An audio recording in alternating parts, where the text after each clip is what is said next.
we've got now this worldwide debt crisis, and this is something that really we should all be paying very, very close attention to this. And you're going to start seeing a lot about this in the news stories. From today's Axios newsletter, last year, the world's debt, now keep in mind, the world GDP is around between 70 and 80 trillion dollars. That's the gross domestic product of the entire planet, around $80 trillion. Last year, the world's debt rose to $244 trillion, 318% of global GDP, which means that the principal business being done in the world is loaning money out at interest, which is pretty breathtaking when you think about it. The two areas that most contributed to this run-up of global debt were developed countries, the United States, the EU, Japan, all massively increasing their debt, and corporations in the developing world, principally India and China, who are growing like crazy right now and financing it with debt. But the rich countries, this is really concerning. The United States, well, here's the, typically what a wealthy country does is when the economy is good, you raise taxes, you increase revenues.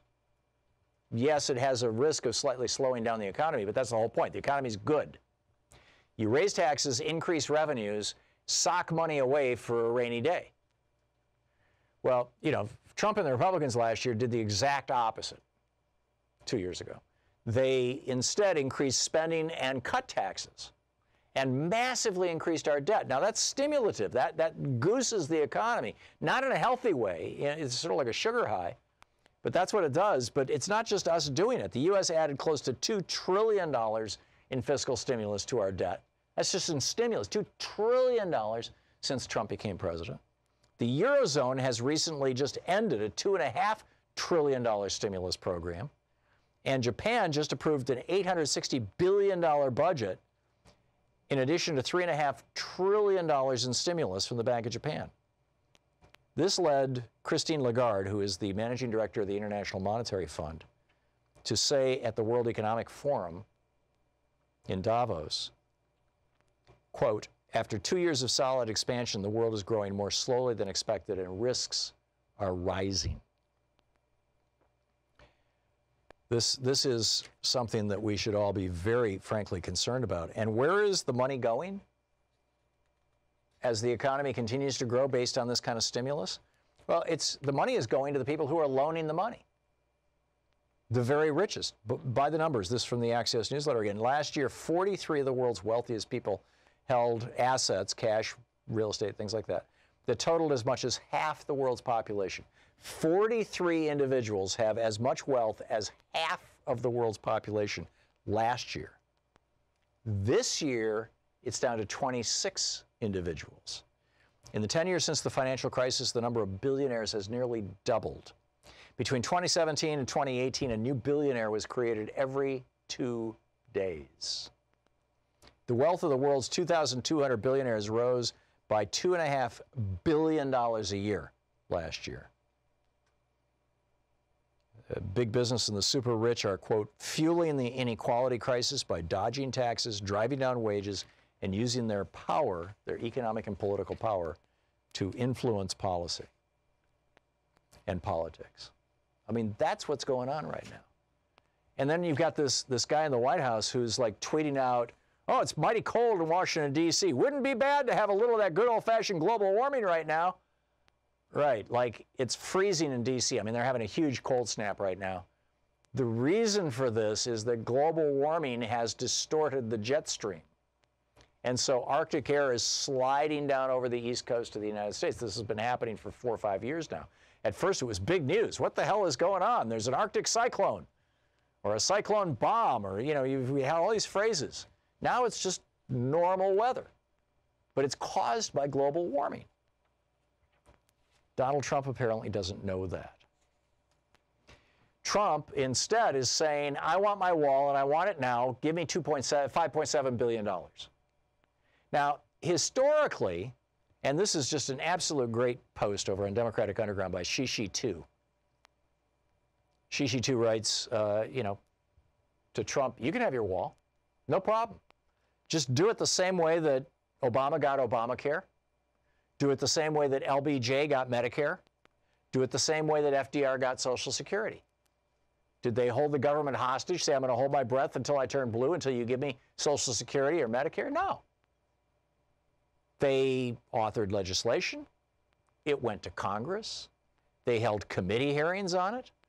Amendments were proposed. They held studies to determine if it was going to work or not.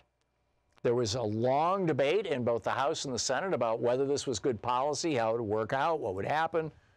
They held multiple votes. Obamacare, Social Security, Medicare. This is how all these things happened.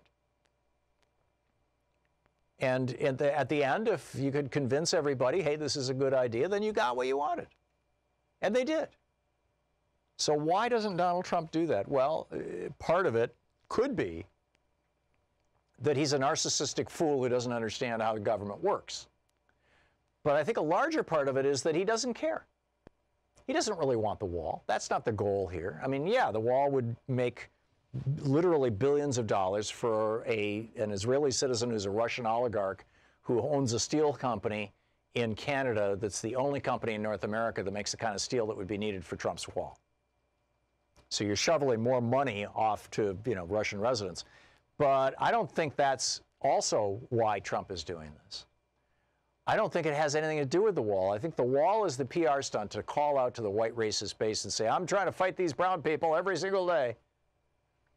But I think really what he wanted was not the wall, it was the shutdown. He wanted the government shutdown. Now, he's getting all kinds of benefits out of this government shutdown. The FBI is being damaged. He hates the FBI. Our intelligence agencies are being damaged. Food stamps are running out. They just had to make the February payment because they ran out of money this week. The end of the week on Friday, the federal judiciary shuts down, which means Robert Mueller loses, in all probability, Robert Mueller loses his grand jury. I mean, you could just line all this stuff up. It's getting harder as Americans are starting to do their taxes now in January to get an early tax return. They're calling the IRS for help, saying, hey, I thought I could deduct my expenses associated with my little trucking business here. It turns out I can't. You guys screwed me. Well, they don't want anybody answering the phone at the IRS. It appears to me, this is the Koch brothers' fantasy being acted out.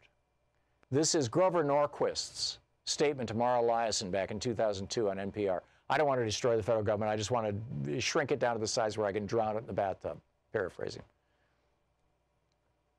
Trump is doing that for these guys. He's doing what the billionaires want. He is proving that you don't need a federal government in order to have a country. Now, the question is this going to blow up in his face? Is it going to backfire? Is it going to cause Americans to say, what? Really? Is this going to be the thing that causes us suddenly to start paying attention to what they're doing over at Interior, to what they're doing at EPA, to what they're doing in all these basic, these federal departments that are slicing and dicing America and selling it off and giving it away to the billionaire class, to the damage that he's doing to Social Security by defunding Social Security, people who answer the phone when you call in. So now you've got to wait longer and longer and longer to enroll in Medicare or Social Security. Medicare gets more and more confusing. It's harder to navigate. Oh, yeah, well, just talk to AARP and United Healthcare, right? Privatize it. Next up, Social Security. We want to privatize that. Jamie Dimon on Wall Street's got a great idea for you. It sure looks to me like what's going on right now is a well-thought-out plan to devastate Trump's opponents in the federal government, the FBI in particular, but all, the people who work at the EPA, the people who work at the FDA, the people who work at USDA, the agencies that protect us. What oligarchs and billionaires call regulations, you and I call protections. Protections against against being poisoned by E. coli, protections against being ripped off by drug companies, protections, against the oil refinery down the the next town over, cranking up the amount of pollution that they're pumping into the air that our kids are breathing. They call that regulation, and they say regulation's a terrible thing. We call those protections. And what Trump is able to do now, and Pence and the Republicans, and this, I think, is why these Republican senators will vote to give hundreds of millions of dollars to a Russian oligarch, but not one penny to U.S. workers, to federal employees. I think this is why. This is the libertarian dream being acted out right in front of us.